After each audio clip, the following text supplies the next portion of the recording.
What is up, everybody? Mark on the mic here, Mr. Ryan Muckenhirn across from me. Now, Ryan, you're a gentleman.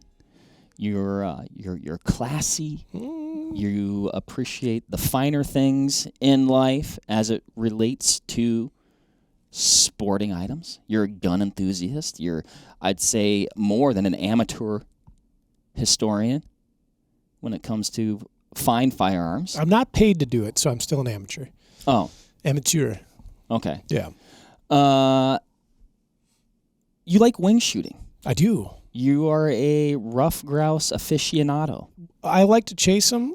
Whether or not I can hit them on the wing is up for debate. Mark, you and I became fast friends many years ago. Well, also up for debate is whether or not they can fly. Yeah. That's how I knew I loved Mark. It's like day 6 for me at Vortex. Oh, they can fly? I've shot a lot of grouse, Ryan. I'm not sure you're correct in that they can fly. Shotguns. You sometimes say that I shouldn't pursue grouse with a 12-gauge autoloader synthetic type shotgun. I think it should be illegal. Yeah. So what is then, in fact, and we're going to get to the question of the day here, what is your dream upland shotgun and why? Well, let's back up just a quick, brief second and talk about the 12-gauge and the shotgun and the grouse thing. You can hunt grouse with a 12-gauge if it was your grandpa's gun, your dad's gun, or if it has side locks, hammers, or was built, I'm going to say, before 1940. That was an arbitrary number. You're really handcuffing a lot of folks here. It's a joke, but they're just why? They're little, Mark. Oh my, yeah, they're little and they like to fly behind. We've talked a little bit about brush busting cartridges before. Yeah, that's true. You got more. You got more chances. I'll tell you what. You got more chances out there with the old 12 gauge. I like how fancy sometimes grouse hunting makes me feel because I could put the get up on and sometimes hunt with a fancy dog. I've never shot a limited grouse in my life. I've been close, but I've never shot a full limited grouse. One day. I got a limit one day. And I like going on YouTube, and there's a couple of fellas in the northeastern part of the United States that film their grouse hunts. And all these gentlemen and the ladies that hunt with them as well mostly shoot 12 gauges. And they are some wing shooting SOBs. I mean, granted, it's filmed through a GoPro, so you don't have a lot of depth of field in the video. And they just crush birds, 12 gauge. And there's a reason for it. You get more BBs. Yeah. The more BBs you got, the less aim it take, and they do a good job of. You got more gas, more fuel. It's for those listening ready to write a nasty gram. It's a joke. You can hunt with a 12 gauge. Yeah, you're not saying like it's a joke if you do. You're like in jest. You're saying yeah. If I had the right 12 gauge, how come you never tell me that when you say that to me that you're kidding then? Because I hold you to a different standard. What about? So you said it makes you feel fancy. It does. We're turning a 10-minute talk into. We'll be lucky if we get out of here in 20. So I want you to before we. What do we talk? We're kind of teasing. We're the main topic here. Yeah. You and Bill went grouse hunting the other day. Yeah, we do that. And you were probably feeling fancy. Yeah, oh yeah. And then you ran into a dude. Finding the high success. Let me tell you this story. So describe you and Bill. Yeah. And then your counterpart. So my good friend Bill, colleague on the consumer sales and technical team. You may have talked to him on the telephone or got an email from him. Great guy. Love Bill. Bill's a grouse man through and through. My hat's off to Bill. He's more passionate about grouse than I am. And Bill is the only guy I know in the part of Minnesota where Bill is from to have found a ruffed grouse. And he found that same bird like 3 times. He thinks it's the same bird. I believe him. Bill's got a phenomenal dog. Wait, you guys, what do you mean found a rough grouse? What do you mean? In this part of Minnesota where he's from. Oh, okay, gotcha. I see what you're saying. Atypical to find the species there. Bill has a phenomenal bird dog. Jake, you've probably seen him on some of the videos. The dog is as much a part of the relationship that Bill and I have as Bill and I are a part of the relationship. So I get to mooch off of his hound, Jake the dog. Anyway, Bill's a great wing shooter. He and I shoot clays together with decent frequency, and then we like to. Yeah, sometimes in the town that I live in. Sometimes, just once. That was hurtful. I'm sorry. But anyway, Bill and I make this great escapade to the northern part of Minnesota, just on the Canadian border, and we go up there, and we've got all the things that make us look like, grouse hunters of extreme adeptness and capability. Straight out of the Orvis catalog? Oh, yeah. Is that what we're... Okay. Yeah. We got the fancy boy gun dog and the fancy boy guns and all this stuff. And he and I don't know how many miles we walked on that trip. It was a lot. I think we did 31 or 32 miles in 2.5 days. And we killed some grouse. We missed some grouse. I got one. Bill got one. I think I missed 3. Bill missed 5. Okay. Heavy foliage. So I'm not making excuses, but lots of foliage up at that point in time in the year. You know what helps solve that problem? 12 gauge. And 6s. But we're going on this trail that I've hunted in the past and have enjoyed success on. I actually killed a bird on the wing on that trail. There's witnesses too. And we run into this gentleman, a couple years our junior. He's coming up from the metro area of Minnesota. And I'm not trying to paint stereotypes, right? But the stereotypical out of the Orvis catalog that we looked like we were. And this gentleman's wearing blue jeans. He's got a more off-road tennis shoe on. He's not wearing a boot. He's got a flannel. He's got an orange cap. And he's got a vest that I can guarantee you has seen more trail miles than I have walked. And he has a full bag of grouse. He is too short of a limit. He's been hunting for 3 hours. And, of course, he sees us and, yields to us. And he's like, oh, gosh, these guys are serious. And we start chatting, It's like, hey, man, where are you from? He tells me, oh, yeah, been there, done that. And how you doing today? He's like, it's pretty slow. And I think he had 4 in the bag. Yeah. And I'm like, oh, okay. Yeah, no, you're doing better than we are. And he's like, yeah, sometimes, they just don't work the way that you think. And he's real kind and polite about it. And, well, good luck to you. And, again, it's like 4 p.m. He's been out since 1:30. He walks 200 yards down the trail. Ouch! Dead bird. And then, we're out there pushing around. Nothing. Don't even see a bird. A few, 20 minutes later, we hear bang in his general direction. And I'm certain he sealed the deal and pulled the limit. And he was running a Mossberg Youth Model 500 with the adjustable stock. They came with spacers that you could put in there. Okay, right. I think they're called the Youth Combo. Black synthetic gun. It's $299. And I guarantee you he walked out of there with a limit of birds, or very close to. And it's not the gear that kills the bird. Part of it maybe makes the experience for the individual. It's the guy that gets out there and pounds trails, finds birds. Made my day. Bill was just infuriated. It's moments like that because you feel so cool. Oh, yeah. Going in. Yeah. And then you see a person just getting it done. Yep. Without all the stuff. Yep. And then you feel kind of stupid. It's like you when feel silly. It's You're like like, am I playing dress up? Yeah, 100%. It's like when I see the guy or gal with a 180-inch mule deer and they're wearing duck camo. Like, you can't do that. That doesn't work. Yeah. It sure does. Made me laugh. Gosh, good on him. Yeah. And so... I hope I run into that guy again. I want to hunt trails with him. He just seemed like such a cool, relaxed cat. Seemed like a mellow dude. He's out in his tennis shoes. Just getting it done, enjoying himself for the right reasons. So the gun that you brought on this foray, was that your dream shotgun? It wasn't. It was a good shotgun. It was my first good side-by-side. What was it? CZ ring neck, an older one. Or when they had foul side plates on them.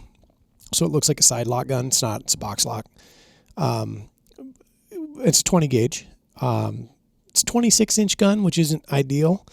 But the reason I bought it... Interesting. Yeah. But that's a silly preference, too.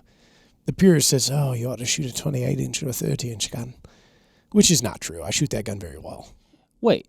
Why, for grouse, would you want a 28-inch gun? Oh, Mark, it's all about form. It has nothing to do with function. Just form. I was going to say, because I would think you'd want something intuitively fast. Something, a little bit shorter, a little bit faster, because when you're bang, Yeah, and I mean, so there's a degree of truth in that. I'll say this. Assuming they can fly and they've surprised you. Correct. When you're looking at over-under or side-by-side guns, understand that they don't really have the same receiver length that you would say in, say, a Benelli M2 or a Remington A70. Okay. So you already have an abbreviated sight radius. Copy that. Yeah, and a longer barrel will gain you back that sight radius. They can get a little whippy when they're lighter, and then we can overswing target. That gun's heavy enough, and I've shot it enough, and I've owned it for enough years that it's not an imposition or a problem. Is it my dream upland gun? It is not. It has been a damned fine upland gun for me the years that I've owned it. And I bought it because it had and has just an unbelievable piece of Turkish walnut on it. And the fore end matches the stock, and it's like, wow. I would expect to find that level of walnut on a much more expensive gun. And by that much more expensive, I mean like way more expensive. Way more expensive. Is your dream shotgun way more expensive? Yeah. And the dream shotgun isn't... I was going to say, answer us this question. Yeah. The people want to know. Okay. I want to know. I'm going to back up a little bit. Sounds like you already got a nice one. I'm going to back up. I've owned about every gun I've ever wanted to own. There's only a few that I don't. There's one rifle that I'm particularly fond of and have had just a hell of a challenge getting my hands on in the right form. And that's a 1903 Mannlicher Schonauer carbine, chambered in 6.5 by 54 Mannlicher Schonauer. They're out there. They're generally hard to come by. I've had the opportunity in hand to purchase one in the 18 years that I've been doing guns professionally. And I passed on it like a fool for something completely ridiculous, irrelevant, and something I never even fired. I bought it, owned it, sold it. Squandered the opportunity. I would like a very nice Sharps rifle because they're cool. And then this shotgun, or rather a series of shotguns from the German gun maker out of Sulz, Germany, the Merkel. The Merkel. The Merkel, yeah. Dainty little box lock, very, very strong gun. Have been since their inception. There's a bunch of cool history in that region of the country. The gun-making heritage of Sulz, Germany is exquisite, storied history. Very, very, very wonderful guns. And so this is? This is, yeah, Merkel. Okay. Yeah. The gun, or guns rather, that I want would be their series of box locks or side locks from Merkel. So to include the Model 360, which is a 410, the Model 280, which is a 28 gauge, a Model 47 or a 147 in 20 gauge, and I would take that box lock, side lock, or otherwise. A Model 1620, which is a 16 gauge built on a 20 gauge receiver, and then the Model 47 or 147 box lock, side lock in 12 gauge. What do you... yes. Splinter fore ends, English style stock, so straight grip, double triggers. Oh. Yeah. Because you can get them with pistol grips, single selective triggers. You can get them with a beaver tail. You can get them with a splinter. I should say it's like a semi-beaver tail. It's not a full beaver tail. But so they got to have the splinter fore end, straight grip, double triggers. I'd prefer them coin finished, engraved. I would not turn down a nice case-colored gun. Can you tell the listeners, asking for a friend, what some of these terms that you mentioned mean? So these are side-by-side shotguns, so their barrels are not superposed on top of each other. They are side-by-side. Also referred to as a two-row corn picker from my old shooting coach and friend of mine, Thomas. Splinter fore end means that... I like that. I can see where that would come from. 2 rows of corn picking. Yep. So a splinter fore end is a very small and petite wood attachment that clips onto the bottom of the barrels. A splinter would just envision that, like a very thin strip of wood, as opposed to a semi-beaver tail, which would almost go completely out to and around the two barrels, and then a full beaver tail, which is a very large C. Browning BSS. They have a beaver tail forend, very large, wide piece of wood out front. Okay. There's nothing wrong with it. This is more of an aesthetics thing than it is anything else. Mm-hmm. Some people vastly prefer beaver tail forend. I don't. I'd like a splinter. On the triggers. For functionality's sake, or just on this... It's an aesthetics thing more than anything. Style or like tier of shotgun. Is it just more elegant to you? In my opinion, yes. It's very dainty, very petite. To pull back an old quote I used to or old saying I used to throw around a lot. It's very ginger. Yeah. So just a small, tiny little wood forend. Double triggers, and I don't have. Why do you want the doubles? It's okay. So I'll tell you how I got on this whole train of thought. My hunting partner has been a major influence in my life. Most of the decisions I've made in firearms have been influenced from him. He's taught me what makes a good gun, what makes a great gun. He's a mechanical wizard. He's just really dialed with respect to firearms, how they work, how they should work, what's good, what's not. He's explained to me that a double trigger in the system is infallible, or as close to infallible as possible. And so over the course of 18 years of knowing him, he's heavily influenced my tastes in these things. I also like the way they look. And of course, from a functionality standpoint, they're really simple. If I want to fire my left barrel, I pick my left barrel trigger. If I want to fire my right barrel, I pick my right barrel trigger. I've got other guns that have barrel selectors built into the safety mechanism, and I've had them built into the trigger mechanism. And there's a bit of a fumbling that goes on with that. Yeah. And because we have more moving parts, and because if you look at how mechanically these things are laid out, there is room for failure in a single selective trigger or a safety selective trigger, perhaps. So from an elegance standpoint, from a robustness standpoint, I like the double trigger. Moving rearward from there, we get into the stock. You have a couple of opportunities. You have a full pistol grip, which is what you would be familiar with on your Benelli M2. It's a pistol grip shotgun, but not like a pistol grip like you'd find on like a tactical shotgun, but like it has a traditional pistol style grip. Nothing wrong with that. They end up being a little heavier, depending on how the stock is cut. It might influence how you point and hold it. The pistol grip, not for me. A Prince of Wales grip, which is a little bit different, is like a pistol grip and like an English stock married themselves. So you get the benefits of control in a pistol grip without the excessive weight of a lot of full pistol grips. Okay. They're just a nice little elegant, rounded thing. Just enough. Yeah, just enough. I have a Prince of Wales stocks. I've had a couple. I prefer a straight stock, so no pistol grip. Just a very thin wrist on the shotgun itself, like very thin.